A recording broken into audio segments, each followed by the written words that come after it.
U dunyodagi eng shafqatsiz rahbarlardan biri deb atalgan.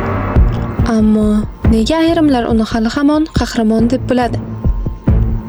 Saddam Husayn Iroqning sobiq prezidenti 1979-yildan 2003-yilgacha hokimiyatda bo'lgan. U temir intizom bilan mamlakatni boshqargan, muxolifatni yo'q qilgan. 1980-yillarda Eron bilan urush boshlagan. 1990-yilda esa Kuvaytga bostirib kirgan. BMT sanksiyalari, AQSh bilan ziddiyat, bularning barchasi uning nomi bilan bog'liq. 2003-yilda AQSh hujumidan keyin Saddam Husayn qochib ketdi va 9 oy o'tib yer ostidagi maxfiy joyda qo'lga olindi.